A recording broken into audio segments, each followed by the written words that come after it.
Hello everyone, this is Renu Agarwal here. Practice set 2 आज हम करने वाले हैं और इम्पॉर्टेंट क्वेश्चंस रहेंगे एमसीक्यू, जिसमें अगर रीट लेवल 1 और 2 की तैयारी हम कर रहे हैं। और आप अपने स्कोर ज़रूर बताना ताकि आपको ये पता लगे कि आपकी तैयारी कैसे चल रही है। क्वेश्चन नंबर 1 देखते हैं। The sonnet was brought to England, यानी कि सोनेट जो है वो इंग्लैंड में कहाँ से लाया गया था। पैसिव वॉइस में ना, वॉज ब्रॉट टू इंग्लैंड, कहाँ से लाया गया था? इटली से लाया गया था। 2 टाइप्स के सोनेट है। सोनेट 14 लाइन्स का होता है, ठीक है। 14 लाइन्स की जो पोएम होती है उसे सोनेट बोलते हैं। और सोनेट जो है वो मेजर टाइप इसके 2 थे।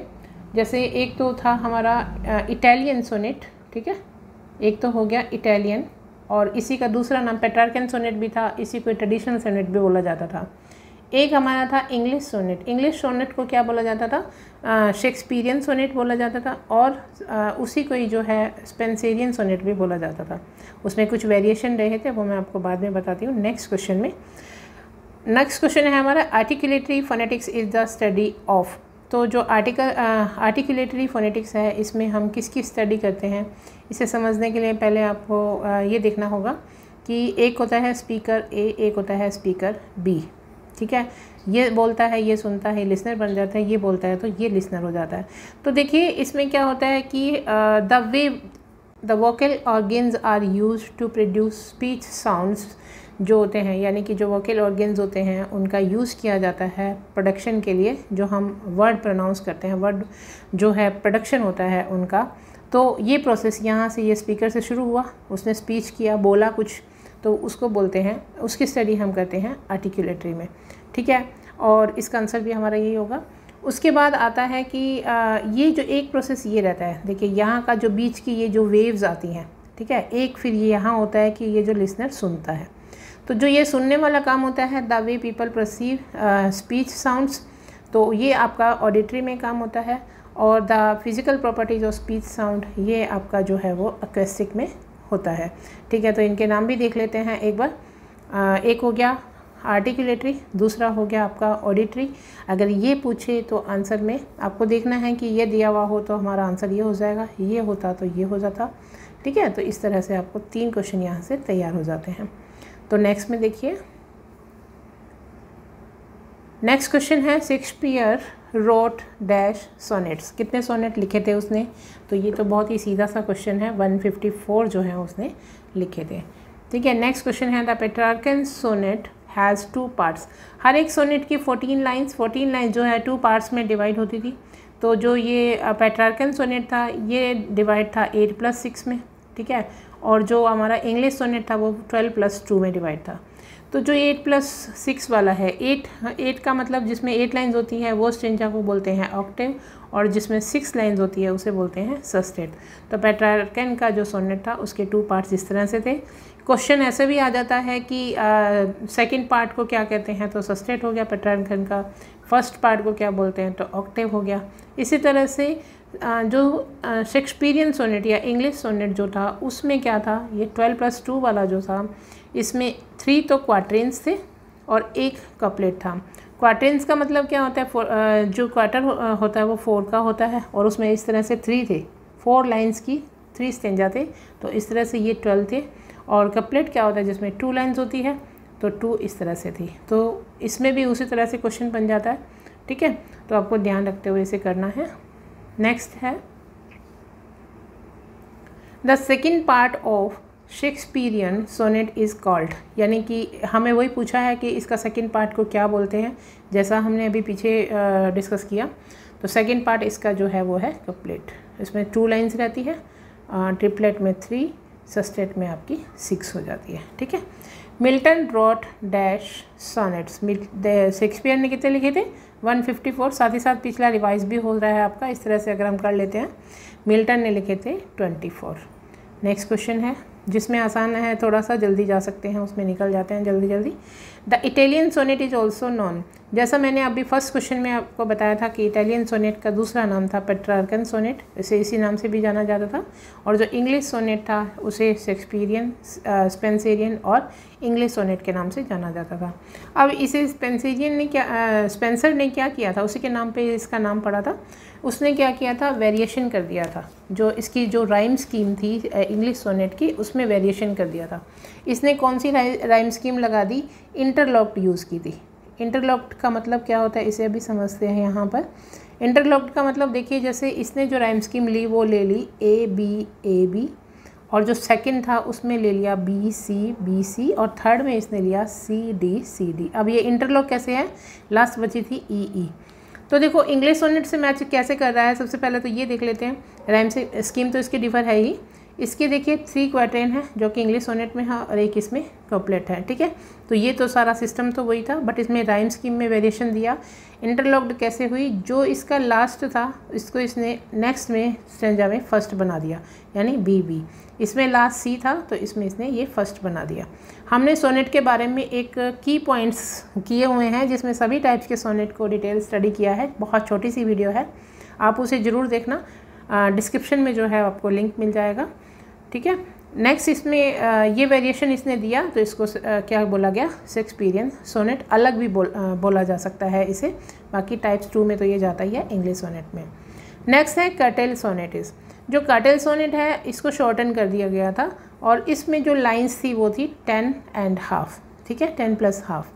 तो कई बार क्या होता है ऑप्शन में 10.5 नहीं मिलती है तो फिर वो 11 वाला करना पड़ता है, अदरवाइज़ 10.5 लाइन पोएम को बोलते हैं कर्टेल, ठीक है। तो ये हमारा ऑप्शन इसमें बी हो जाएगा। क्वेश्चन नेक्स्ट देखते हैं। The subject matter of the sonnet is, ये लव है इसकी, यानी इसमें क्वेश्चन कैसे और आ सकता है, थीम पूछ सकते हैं या फिर सब्जेक्ट मैटर पूछ सकते हैं। तो दोनों का ये आंसर हमारा हो जाएगा love. Sonnets usually are in, जो सोनेट्स होते हैं इसमें जल्दी में गलती नहीं करनी है। आयम्बिक को देखते ही हम गलती कर जाते हैं। आयम्बिक के बाद यहाँ ट्राइमीटर दे रखा है, यहाँ पेंटामीटर। पेंटामीटर का होता है 5, ठीक है।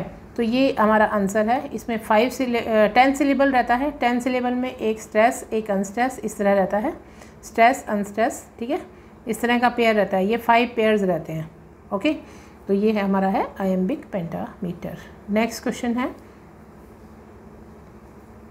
Stanza of 3 lines is called, जैसा हमने पहले भी अभी पढ़ा था। तो ये तो हो गया टर्सेट। क्वार्टेट जो होता है 4 लाइन्स का, ऑक्टेव जो है वो 8 लाइन्स का, और जो सस्टेट है वो है हमारा 6 लाइन्स का स्टेंजा। तो इनमें से तो कोई भी क्वेश्चन बने आप कर ही लोगे। What is called volta in Petrarchan sonnet. देखो पेट्रार्कन सोनेट पे क्या क्या पार्ट्स थे, 2 पार्ट्स थे, एक 8 का और एक 6 लाइन्स का। 8 लाइन के लास्ट में और 9th लाइन, यहाँ से क्योंकि 9 लाइन शुरू हो जाएगी, 9 लाइन के शुरू में एक टर्न आता था, मतलब थॉट्स में या आप कह सकते हो आर्ग्यूमेंट में। तो जो एक थॉट में और आर्ग्यूमेंट में टर्न आता था उस टर्न को क्या बोलते थे, वोल्टा, उसको बोला जाता है वोल्टा, ठीक है। तो ये हमारा आंसर क्या है कि वोल्टा किसे कहते हैं, तो ये आता है ए टर्न इन थॉट और आर्ग्यूमेंट। और अगर आ जाता कि ए टर्न इन थॉट और आर्ग्यूमेंट और नीचे यह वोल्टा वगैरह दे देते तो हमारा आंसर वोल्टा हो जाता। तो क्वेश्चन किसी भी तरह से आ सकता है। नेक्स्ट देख लो। नेक्स्ट क्वेश्चन है, which of the following is not a type of sonnet. जब हमें सोनेट के नाम पता है किस किस तरह के हैं तो हम इसमें से ईजिली कर सकते हैं। तो एलेजी जो है वो इसमें टाइप जो है वो सोनेट का नहीं है। नेक्स्ट क्वेश्चन देखिए, in English a 4 line stanza is called. 4 line stanza को क्या बोलते हैं, क्वार्टेट। नेक्स्ट है, dash is the rhyme scheme of English sonnet. A B C D E F और जी, ये राइम स्कीम हमें याद रखनी है इंग्लिश सोनेट के लिए। और फिर वेरिएशन जो दिया था स्पेंसर ने वो दिया था, देखिए ए बी को उसने क्या कर दिया था, ए बी को रख लिया और उसके बाद क्या किया, इसको ले लिया और फिर उसने क्या दे दिया था, इसको बी सी कर दिया था। चेंज हो गया ना यहाँ पे, फर्स्ट तो ए बी रखना पड़ा, उसके बाद इंटरलॉक्ड कर दी, उसके बाद इसने क्या कर दिया था, सी डी कर दी, और उसके बाद उसने क्योंकि नेक्स्ट इसका ई आता है तो उन्होंने कपलेट को दोनों सेम रख लिया था इस तरह से। तो ये इसका वेरिएशन था। अगर स्पेंसरियन की पूछे तो ये थी और अगर इंग्लिश सोनेट की पूछे तो ये थी, ठीक है। An octave is a stanza of, octave 8 line stanza है। नेक्स्ट चलते हैं। नेक्स्ट क्वेश्चन है एन एलिजी इज, एलिजी कौन सी पोएम होती है जो डेथ पे गाई जाती है? किसी डियर वन, जो समवन डियर रहता है उसकी डेथ हो जाती है, कोई क्लोज रिलेटिव होता है, कोई क्लोज फ्रेंड होता है, तो उस पर इसे गाया जाता है। तो ये है आपका a poem on death of someone dear. The speaker या फिर narrator in the pastoral elegy is, pastoral elegy क्या है? ये भी एक एलिजी का टाइप है जो कि जो पोइट है अपने आप को, यानी पोइट हिमसेल्फ जो है अपने आप को भी क्या मान लेता है, वो एक शेफर्ड मान लेता है, और जिसकी डेथ हुई है उसे भी शेफर्ड मान लेता है। इसमें पूरा का पूरा जो है वो रूरल एरिया का ही जिक्र किया हुआ होता है, रूरल एरिया को ही दिखाया गया होता है। ठीक है, नेक्स्ट क्वेश्चन देखो। An elegy is a poem about, जो एलिजी है वो किस पे होती है? वो अभी हमने पढ़ा, डेथ पर। A kind of drama which ends happily for the characters is called, यानी जब कैरेक्टर्स के लिए वो हैप्पी एंडिंग रहती है। दो तरह के ड्रामा के टाइप्स जो हैं वो 2 टाइप्स होता है, एक ट्रेजेडी और एक कॉमेडी। तो जब इसका हैप्पी एंडिंग होती है तब तो कॉमेडी होती है, ठीक है, और जब इसका सैड एंडिंग रहती है तब हमारी उसमें ट्रेजेडी होती है। तो ये आंसर ट्रेजेडी नहीं, यहाँ पे आएगा कॉमेडी। ठीक है, नेक्स्ट देखते हैं। Who wrote the elegy on the death of W.B. Yeats, तो ये भी मैंने उसमें एलिजी में काफ़ी और भी हैं जो किसने लिखी हैं, किसकी मेमोरी में लिखी है, वो सब आप वहाँ से देखिएगा क्योंकि क्वेश्चन कहीं से भी बन जाता है। तो W.B. येट्स की डेथ पर जो लिखी थी एलिजी लिखी थी वो W.H. ऑडेन ने लिखी थी। आप इसी से याद रख लीजिएगा W से, तो आपको ये याद इजीली रह जाएगा। नेक्स्ट है a person who rights a play is, तो ये क्वेश्चन पहले भी आया हुआ है। यहाँ पे स्पेलिंग का आपको ध्यान रखना है, इसमें आएगा प्ले राइट। ठीक है, यहाँ थोड़ा स्पेलिंग का डिफरेंस दिया हुआ है, थोड़ा ध्यान कर लीजिएगा इस पर। नेक्स्ट क्वेश्चन है अ 14 line poem with prescribed rhyme scheme. देखो थोड़ा सा चेंज किया, प्रिस्क्राइब्ड राइम स्कीम, लेकिन 14 लाइन्स की बात हो रही है तो क्या होगा? सोनेट होगा। ठीक है, यानी उसमें एक पैटर्न रहता है ना राइम स्कीम का, तो उस हिसाब से इसमें प्रिस्क्राइब्ड राइम स्कीम बता दिया है। किसी भी तरह से आ सकता है क्वेश्चन को, थोड़ा ध्यान रखना है हमें। सोनेट के बारे में बात हो रही है।